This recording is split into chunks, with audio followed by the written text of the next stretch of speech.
Buenas tardes, profesora. Hoy pasaré a exponer la tarea 5. Básicamente es un diseño estático y un diseño sísmico de un muro de contención, ¿no? Para este caso usaremos la metodología de Column y mononave o CAD. Primero tenemos un resumen del estado de arte de 3 artículos. El primero nos habla de básicamente cómo usan ellos la inercia horizontal, que básicamente sería la afectación del sismo. En este caso ellos analizan unos rangos de 0,2 hasta 0,35 de PGA. Ellos no aplican un componente vertical. Y finalmente, la aceleración básicamente va directo, ¿no? El PGA no se reduce. En el segundo artículo nos hablan que ellos usan un PGA básicamente un poco distinto, ¿no? Ellos trabajan con un PGA inducido por laboratorio en campo libre y ellos analizan hasta un PGA de 1G, ¿no? Y muestran también cómo hay una amplificación entre la aceleración de entrada y la aceleración en el muro, ¿no? Ellos de igual manera no analizan un componente vertical, ellos no tienen componente vertical. Y finalmente tenemos el último artículo de Kahn, Carey y Poltre, que hacen un resumen de este método monado KB, pero ellos también recompilan la propuesta de Sida Whitman, donde ellos dicen que se tiene que reducir el 0,85 del PGA que se le va a añadir, ¿no? En este caso, ellos usan el criterio el de horizontal, nada más, el PGA horizontal, y no usan un vertical. El objetivo general de este trabajo es evaluar la estabilidad estructural y geotécnica de los muros de contención voladizo, mediante también solicitaciones estáticas y sísmicas. Las fases son, la primera fase es el alcance. Tenemos que recuperar la geometría básica de nuestro zona de estudio. Luego vienen las propiedades del suelo, la fricción, la cohesión, también los pesos. Luego viene el predimensionamiento, las dimensiones del muro. Y la parte estática viene ya el análisis estático netamente, la fase de factores de seguridad. Luego viene la fase dinámica, si se tienen que hacer algunos cambios, se van a tener que hacer. Y finalmente viene la estabilidad, la parte última, que analiza ya los factores de seguridad de la parte dinámica.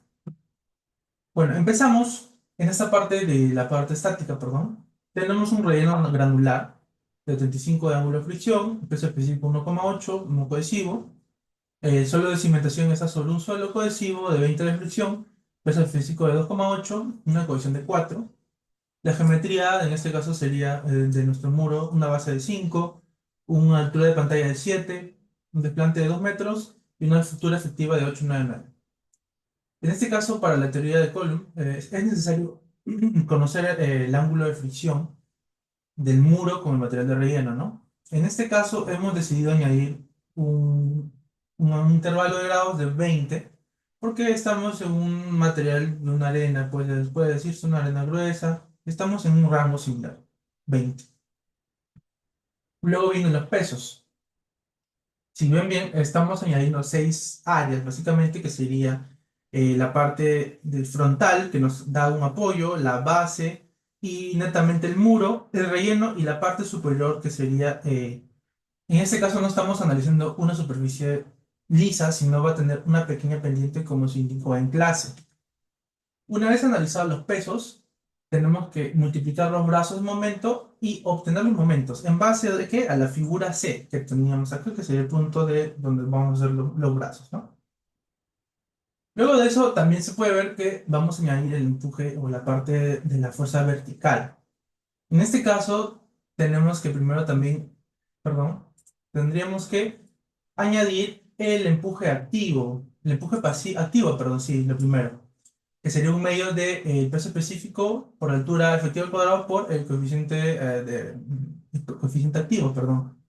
Para esto tenemos ya acá la tabla y tenemos que el empuje activo es de 24. Eso se va a dividir en base a, en base al ángulo de fricción del muro y el relleno, ¿no? Que es de 20. Este PV se le añade nuestra área y pasa a ser un peso más y un momento más que nos apoye. Luego viene también de la determinación del empuje pasivo, que sería algo similar, solo que con unas cositas más. Un medio de el coeficiente pasivo por el peso específico, por el D, que sería el desplante acá, de 2 metros, en la parte frontal, más a veces la cohesión por la raíz del coeficiente pasivo por el de nuevo el desplante. En este caso tenemos un KP de 2,45 y el empuje pasivo sería de 38 toneladas. Luego viene la primera parte, ¿no? Sería el factor de seguridad contra volteo, que sería la sumatoria de resultantes sobre la sumatoria de momentos actuantes. En este caso, nuestro momento actuante sería el empuje, o sea, el empuje horizontal de 22 por la altura efectiva sobre 3. Eso va a dividir a nuestro momento, la sumatoria de nuestros momentos resultantes, que sería 238. Como ven acá, pasamos el factor de por el volteo, ¿no? Sí, cumplimos. Luego viene para el factor de desplazamiento. En este caso se usa la fórmula siguiente, que sería la sumatoria de los verticales, que sería 76, por K1 por el ángulo de fricción. En este caso, según la metodología, el K1 y el K2 serían 2/3, más la base, que sería de base de 5, por el K2 por la cohesión, y por el empuje pasivo sobre el empuje activo por el coseno de alfa, ¿no? Del ángulo de fricción entre suelo y relleno. En este caso vemos que si cumplimos de igual manera, nuestro factor de deslizamiento es mayor a 1,5. Luego venimos a la última parte, que sería la capacidad por cargas. Acá primero tendríamos que nosotros calcular nuestra excentricidad, ¿no?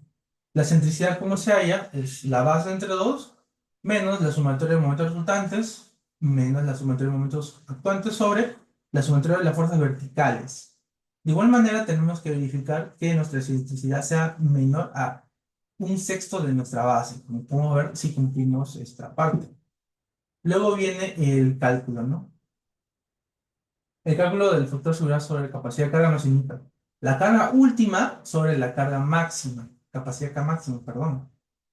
En este caso, primero tendremos que hallar nuestra capacidad en punta y talón.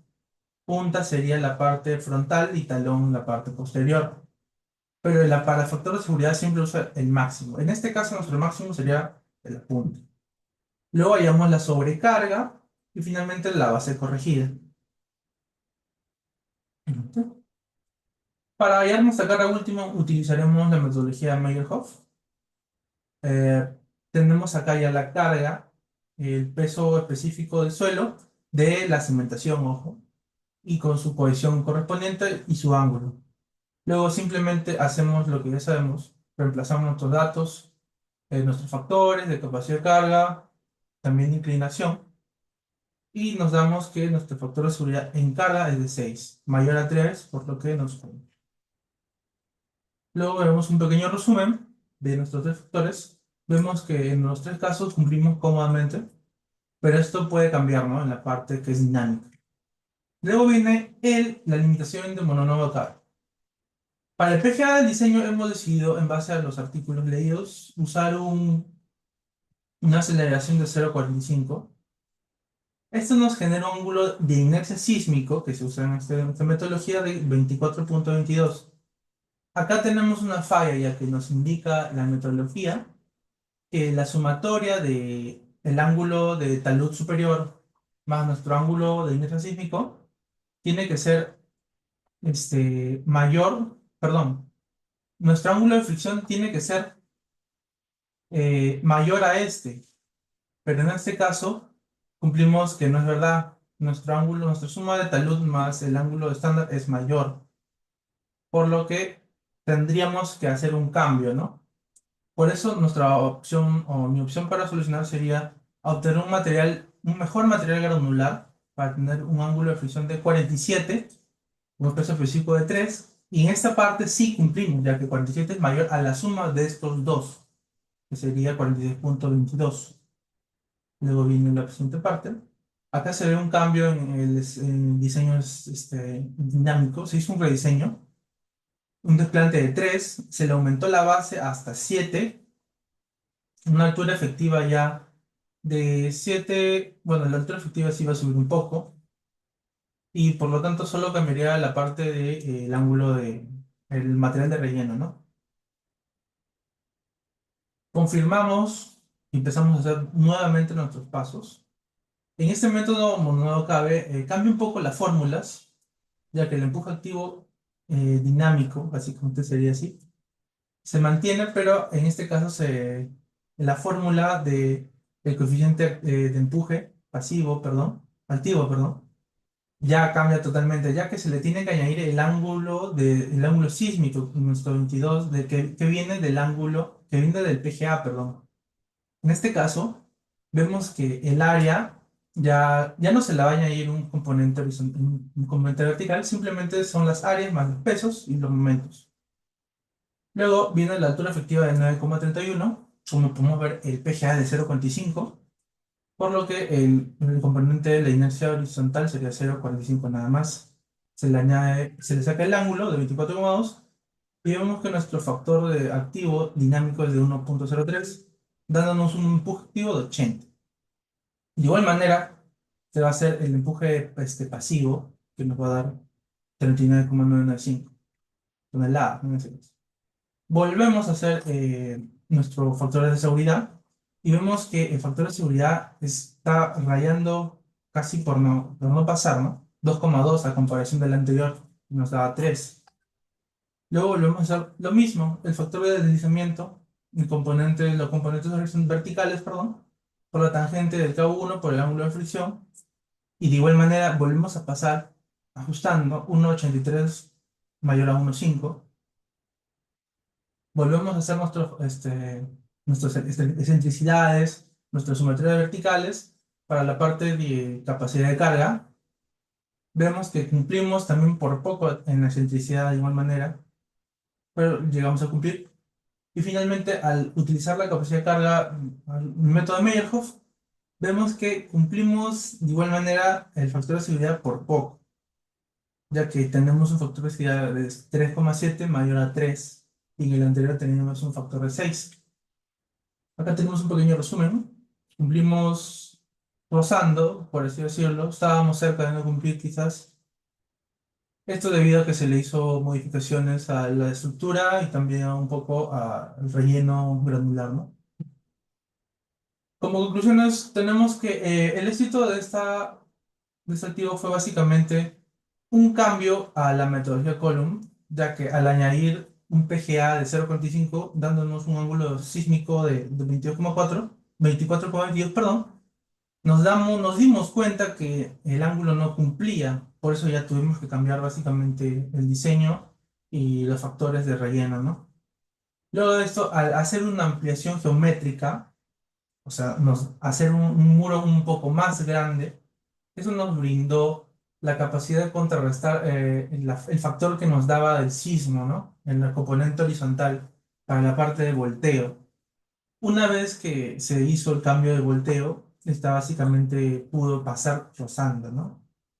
El muro definitivo en sí hizo una reconstrucción, se hizo más robusto para cumplir lo mínimo. No holgadamente, pero lo mínimo. Porque tuvimos un factor de volteo de 2,27 mayor a 2, un factor de deslizamiento de 1,83 mayor a 1,5, que sería lo mínimo, y una capacidad de carga 3,71, que es el límite requerido. Con estos resultados nos damos cuenta que no estamos sobredimensionando y tampoco nuestro muro es muy débil, ¿no? Eso sería todo. Muchas gracias, profesor.